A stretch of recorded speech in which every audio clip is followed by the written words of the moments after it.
Como é que a senhora vê a advocacia hoje? Eu acho que nós temos que separar duas categorias muito diferentes de advogados. Aqueles que já trabalham, têm acesso a grandes escritórios, que têm efetivamente uma clientela muito ampla e um trabalho que eu chamaria de especializado, sofisticado. E a grande massa de advogados, sobretudo os que acabam de se formar, os jovens advogados, que estão numa situação dramática, porque nunca houve, como nos últimos anos, uma desvalorização do trabalho do advogado. O Brasil, que era chamado o país dos bacharéis, hoje não acredita na grande função que o advogado tem na sociedade. Muitos advogados, infelizmente, por conta da má formação que receberam na faculdade, não estão à altura de exercer, não só sob o ponto de vista técnico, mas também sob o ponto de vista ético, perfeitamente a sua profissão.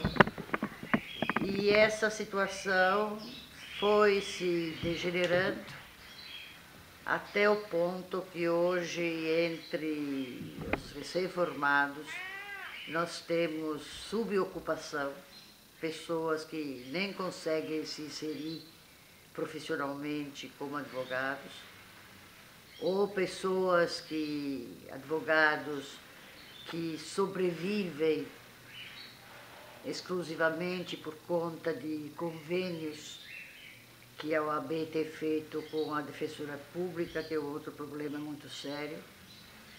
De maneira que eu vejo realmente uma necessidade muito grande por parte de uma nova OAB nesse trabalho de valorização. E, doutora, como é que nós chegamos a esse ponto? O problema não é só técnico, o problema é também cultural. Então, além de se aparelhar melhor para acompanhar o trabalho das faculdades, a OAB tem também que cuidar muito seriamente da qualificação técnica desses advogados, da transmissão de conceitos éticos muito profundos e que sejam efetivamente levados em consideração pela categoria profissional de advogados.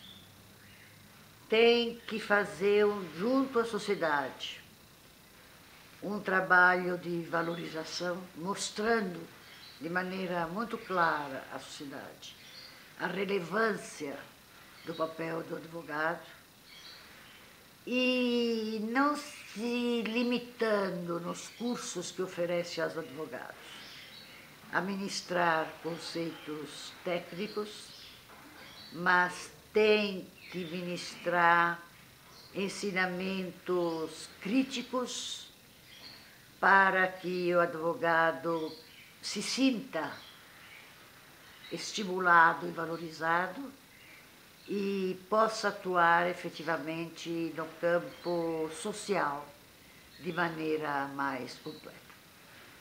Como é que a senhora avalia o ensino do direito hoje?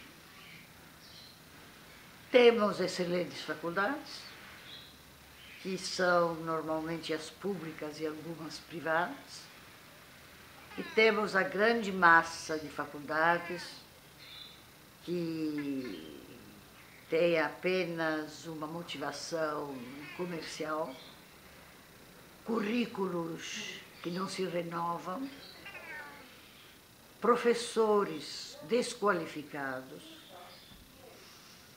Nós fizemos um seminário pelo Instituto Brasileiro de Direito Processual sobre o ensino do processo, o ano passado, e que foi muito procurado por docentes universitários. E eu percebi que a fraqueza não é do estudante, a fraqueza é do professor. Professores que ainda se atêm ao ensino superior, que programas, mesmo nas melhores faculdades, que ainda não têm aquela modernidade, aquela interface, aquela multidisciplinaridade de que hoje nós precisamos, de modo que o problema muito grande não é só da qualidade do ensino, do nível de ensino, mas da estrutura do ensino para os jovens de hoje. Então, a OAB, nesse campo, pode apenas limitar-se a exercer o controle. Mas eu acho que o problema é mais amplo.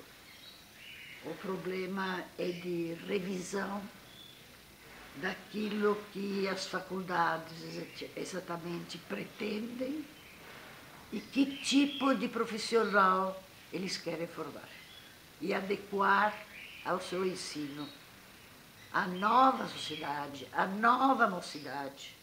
Não ficar naquele ensino de códigos só dogmático, que é só uma leitura de artigos, mas fazer uma análise crítica daquilo que efetivamente está sendo transmitido para os alunos. Então, o problema não é de alunado, o problema é de ensino-aprendizagem.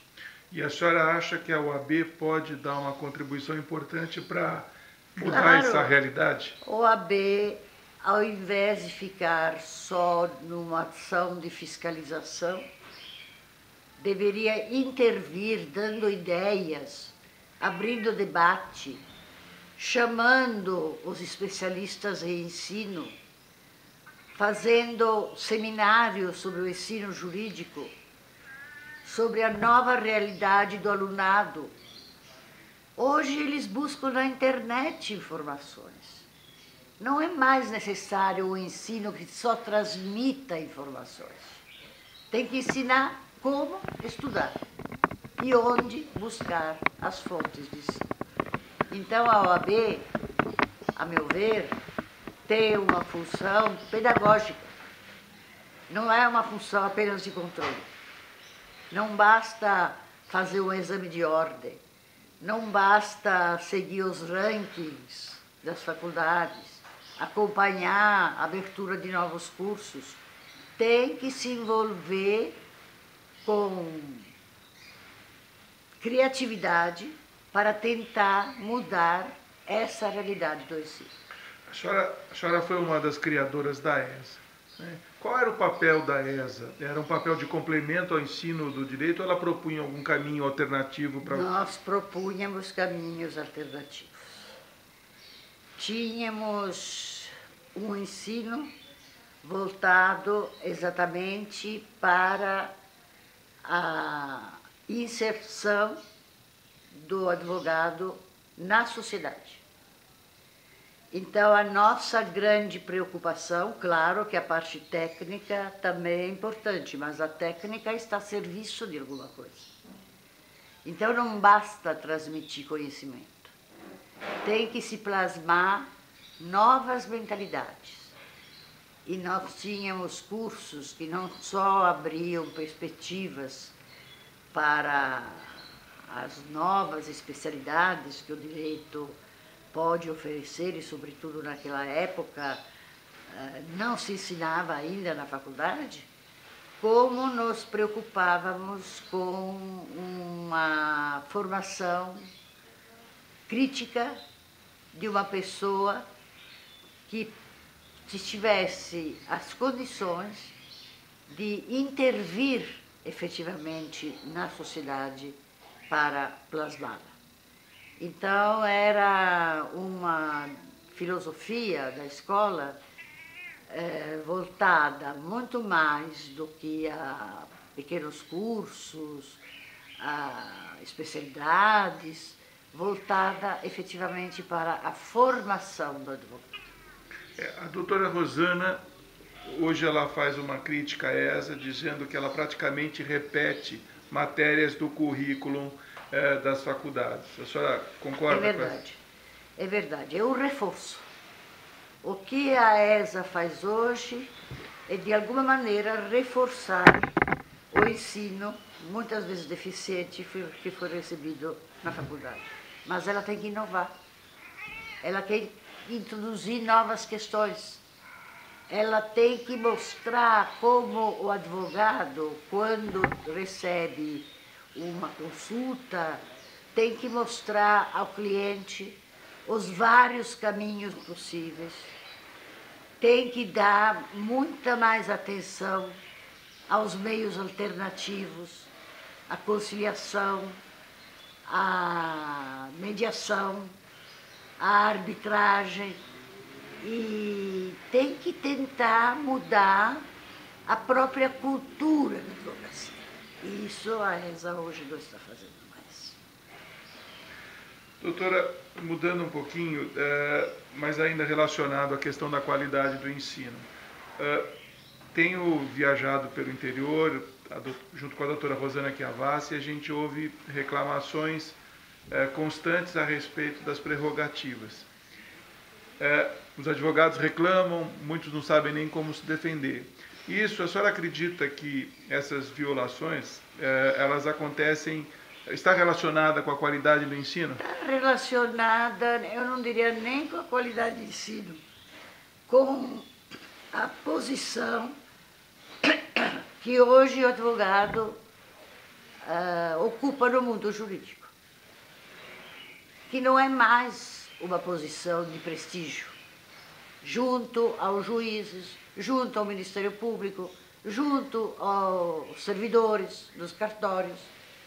O advogado hoje é tratado como se fosse um office boy, quando ele mesmo tem que ser conscientizado das suas prerrogativas, da ética com que ele deve ser tratado e deve tratar os outros protagonistas envolvidos ou numa causa, ou num parecer, ou numa assessoria, e deve ser valorizado e deve haver campanhas de valorização.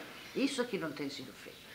Isso que a OAB não tem feito. A OAB faz o quê? Faz um desagravo que vem depois de muito tempo, quando os fatos já foram praticamente esquecidos, e que não leva absolutamente, que é um protesto. O que é o desagravo? Um protesto. Mas a OAB não está tentando influir na visão que se deve ter do advogado, respeitando, considerando, dando-lhe valor. Agora, já entrando no campo da OAB, que a senhora cita bastante, a senhora acha que a OAB, como reclamam muitos advogados, ela distanciou-se do dia a dia da profissão? Sem dúvida. Não só. De um lado, ela distanciou-se dos verdadeiros problemas que o exercício da profissão hoje acarreta. Do outro lado, ela se afastou completamente dos grandes problemas nacionais, das grandes questões que envolvem a nação. Houve épocas em que a OAB não só se movimentava, como induzia a sociedade a se movimentar. Campanhas históricas que naturalmente acabam se refletindo sobre a profissão do advogado. Porque se a OAB se omite, como tem se omitido, em relação aos grandes movimentos sociais, sociológicos, históricos, políticos, ela não valoriza o seu corpo de advogados também. Se a OAB é protagonista de um movimento sociopolítico como foi e como deve ser, é claro que isso se reflete beneficamente na imagem do advogado. Agora, um advogado que não é mais envolvido nas grandes questões sociopolíticas, econômicas, históricas que o país atravessa. Um advogado que tem dificuldades enormes no exercício da profissão. Um advogado desprestigiado, como pode ser considerado pela sociedade? O zero à esquerda, que é, infelizmente, o que ocorre hoje, salvo, como eu dizia, com relação aos grandes advogados que despontam e se afirmam, aos escritórios de advogados que conseguem se firmar muito bem, mas a grande massa dos advogados, eu vejo uma grande desigualdade entre os advogados. Uma desigualdade enorme. Nós somos privilegiados. Nós somos aqueles que são procurados pelas grandes empresas ou pelos consumidores, como a doutora Rosana no campo da saúde, como eu com os meus pareceres das grandes questões, das grandes causas, ou também porque atuo no campo de processo penal também, nas grandes causas criminais, mas isso não é para todos. Isso depende de uma organização, depende de um estudo constante, de um aprimoramento contínuo. Agora, a grande massa de advogados que tem que viver a vida está se proletarizando. Não ganha sequer o suficiente para sustentar a família. E como é que nós chegamos a esse ponto com relação à OAB, né? Distante do advogado e distante das grandes causas nacionais? Ah, tem que se mudar tudo. Nós estamos em São Paulo numa sequência de gestões que repetiram esses erros e nós temos que mudar. E por isso é que eu apoio a Rosana Chiavassa, não só pela mudança que deve acontecer, mas pelo tipo de mudança que deve acontecer. Porque o programa da Rosana bate exatamente com as minhas ideias.